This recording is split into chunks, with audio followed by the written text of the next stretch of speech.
આજ પાંડવોમાં 5 જ છે. તમામ રાજાઓ કૌરવ ભેગા છે ભારતમાં.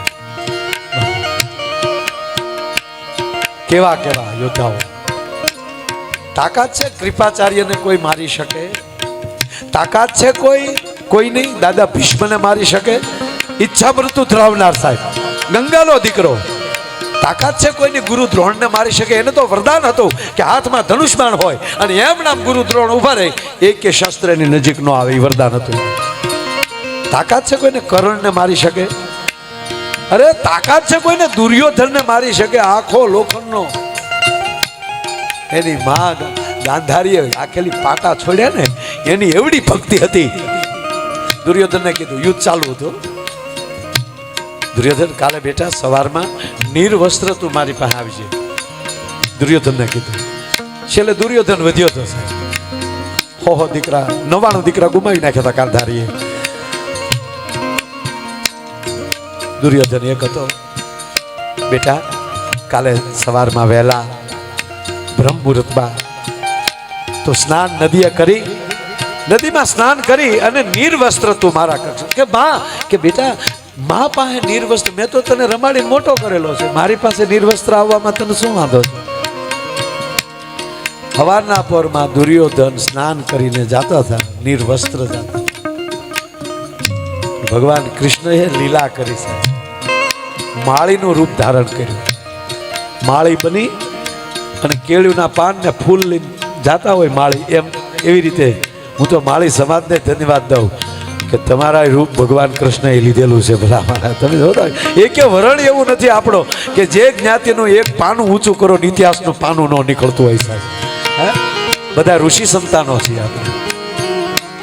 એટલે ભગવાને કીધું કે ભાઈ કઈ બાજુ તમે આવી રીતે દુર્યોધન, તમે દુર્યોધન નહીં, તમે હું દુર્યોધન કે આ રીતે કેમ? પાંડવો કપડાઈ લઈ ગયા, મેણો માર્યો. આ પાંડવોએ હાવ ખોબો ઉપર લીધો તમારે કે ના મારે માને મળવા જવાનું. અરે ગાંડો થામાં માં કે પણ મર્યાદા ઉંમર પ્રમાણે તો રાખવી જોઈએ ને. લે આ કેળનું પાન કેળે બાંધી દે પેટ. એ વાત તમારે હાશી, માએ કીધું પણ આપણે મર્યાદા તો રાખ. દુર્યોધનને ફેરવી કેળનું પાન બાંધ્યું છે, ગાંધારી સામે આવે છે અને ગાંધારીને કહે છે કે માં હું આવી ગયો છું. અને હવે માં ગાંધારી કહે છે કે દુર્યોધન તું બરાબર મારી સામે ઉભો રહે, બરાબર સામે ઉભો રહે. અને વર્ષોથી પતિવ્રતા પાળીને જે આખે પાટા બાંધીને ગાંધારી જીવતા હતા ને, આપું એને આખેથી પાટા પહેલી વાર છોડ્યા ત્યારે. અને આખેલી પાટા છોડ્યા શિવ ભક્તની હતી અને આંખમાં એટલું તેજ નીકળ્યું. જે જગ્યાએ વસ્ત્ર નહોતું એ બધો વજ્રનો થઈ ગયો સાહેબ દુર્યોધન. અને પછી માં ગાંધારીએ જોયું તો કમરે તો કેળનું પાન બાંધેલું હતું. દુર્યોધન મેં તને નિર્વસ્ત્ર આવવાનું કીધું હતું. કે માં રસ્તામાં એક માળી મળ્યો, એણે મને આવું કીધું ને તો હું એની વાતમાં આવી ગયો, મને સાચું લાગ્યું. ત્યારે ગાંધારી બોલી કે ગાંડા એ માળી નહીં હોય, વનમાળી છે. એણે એનો રસ્તો લઈ લીધો, એનો ગેપ લઈ લીધો. અને ભીમસેન સાથે જ્યારે ગદા યુદ્ધ થયું ત્યારે કૃષ્ણ ઈશારા કરે છે કે હવેની કમર ઉપર માર, એ સિવાય કોઈ જગ્યાએ એને લાગશે નહીં, કારણ કે આખો વજ્રનો છે. તો દુર્યોધનને કોઈ મારી શકે એવી તાકાત નહીં. અરે કલ્પના તો કરો, કર્ણની તાકાત તો તમે જુઓ સાહેબ. રથથી હેઠો હોય ત્યારે કૃષ્ણને કહેવું પડે કે અર્જુન હવે માર, નકર હવે ફરી વાર જો રથ ઉપર આવી ગયો તો મારી તારી તાકાત નથી કર્ણને હરવી શકી. આવા બધા મિત્રો હોય પણ અધર્મ આવી જાય ને ત્યારે તમારી તાકાત કાયમ આવતી નથી. હું 1000 હોવ તોય મરી જવું પડે. અને સત્યથી 5 જ હશે ને તોય પરમાત્મા એનો રથ હાંકતો હશે. મારો કહેવાનો અર્થ આ છે, વાલા તારા વિરાટ રૂપને જોઈ ધનાંજય ધ્રુજી પૂછો લેલો.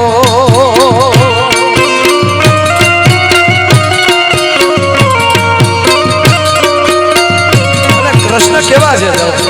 વાહળી વગાડતા હાવ બાળક જેવા લાગે.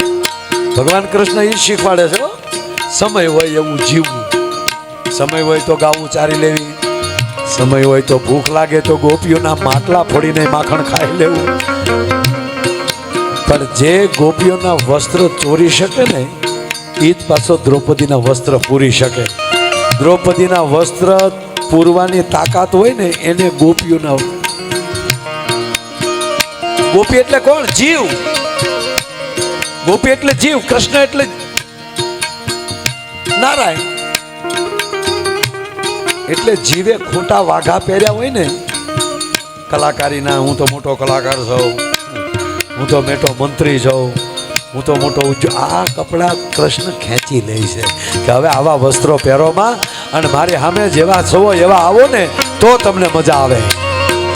એટલે ભગવાન કૃષ્ણ શીખવાડે કે સમય આવે તો વાહણી વગાડી લેવી, સમય આવે તો કુરુક્ષેત્રના મેદાનમાં શંખ ફૂંકી લેવો. એટલું નહીં, સમય આવે ને ભીષ્મ એમ કે આજ હથિયાર ન લેવડાવું તો ગંગા સૂત ન કહાવું, અને તેથી હાથમાં સુદર્શન ચક્ર લઈ લેવાય. એમાં પછી બહુ પ્રતિજ્ઞાનું દીકરું ન થવાય. નારાયણ શીખવાડે છે, પણ સત્ય હોય તો.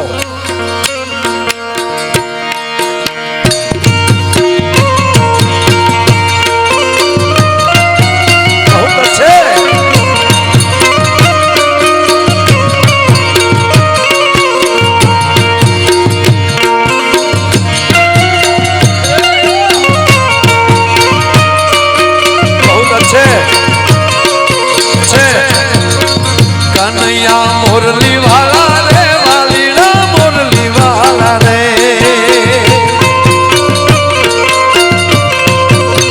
कन्हैया मुरली वाला रे वालीड़ा मुरली वाला रे.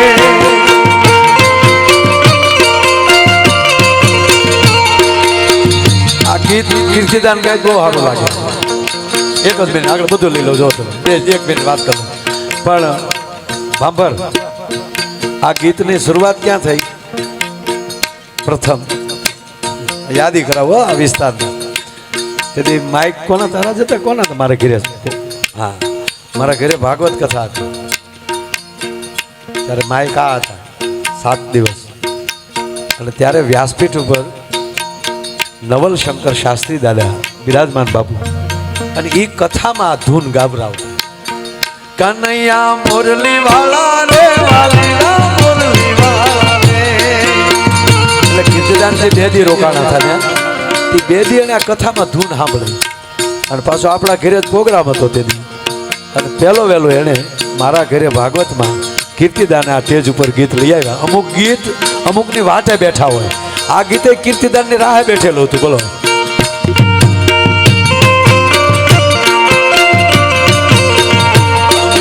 नंदना लाला रे कन्हैया मुरली वाला रे,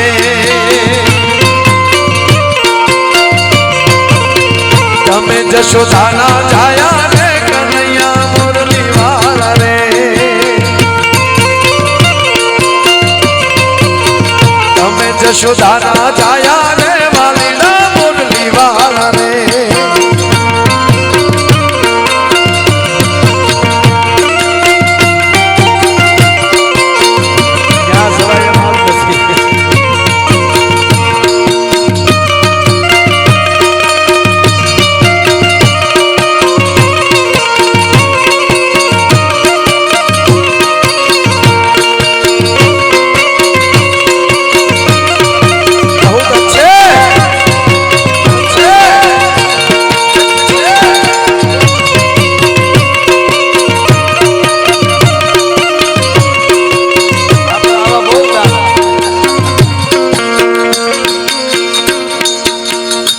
મેં આગળ ઓલો જોક્સ કીધો ને, છોકરો જન્મતા વેદ બોલ્યો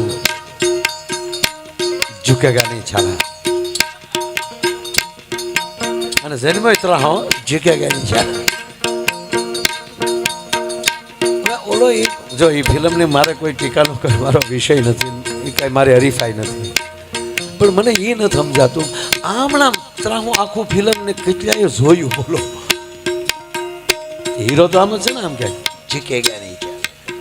મેં જોયું નથી, મારે જોવું પડશે. હા, નથી જોવું. હવે તો વયું ગયો.